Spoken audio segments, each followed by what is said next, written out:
Oh, that's looking really good. All right, good morning. Welcome back to Leave Me Alone, I'm Busy Farming. So, the other day, my wife had asked me, why didn't you start a market garden over 7 years ago when you started this journey? And quite frankly, my answer was I didn't know about a market garden. So going forward, I'm going to be shooting a series of videos on a market garden.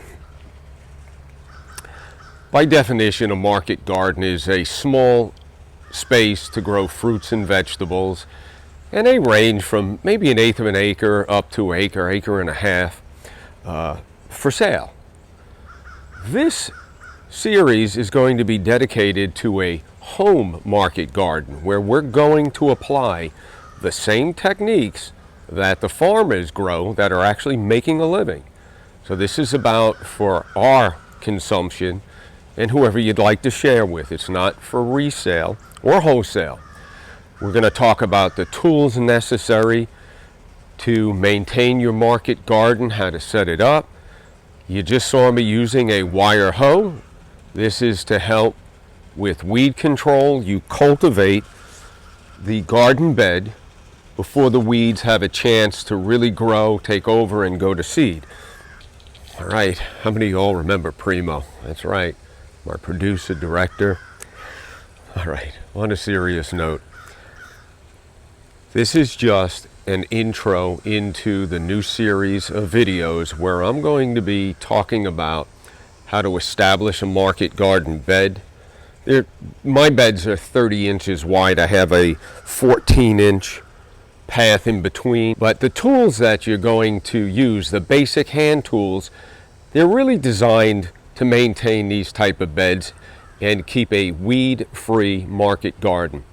So again, this is going to be techniques, principles, how-to on a home market garden.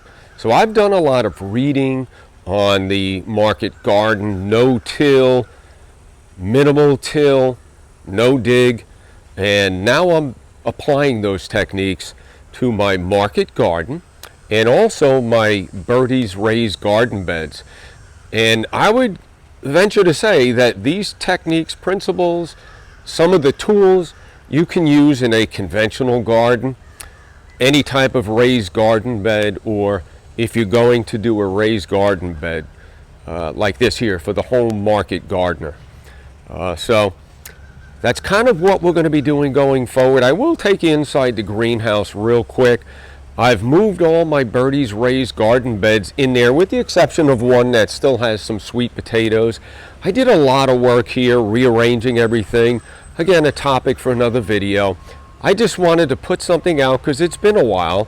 I've been doing a lot of reading, researching, and thinking about how I wanted to provide organic fruits and vegetables for myself and my wife Stacy. And Primo, he likes to eat some stuff like sweet potatoes, right? So let me take you inside the greenhouse, just show you real quick what's growing on in there, and we'll wrap it up.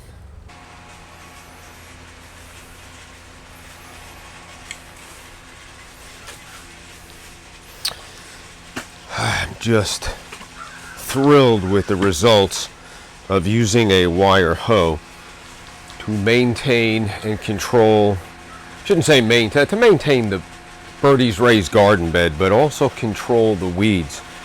These are 100% weed free. So the techniques that I've used for my home market garden, I've also applied to the raised garden beds. So when I talk about how I set it up with compost, the fertilizer, all topics we will discuss in future videos. So remember, if you don't want to miss any of this valuable information, subscribe, please. I'm telling you, this will be worth the price of admission, which is free.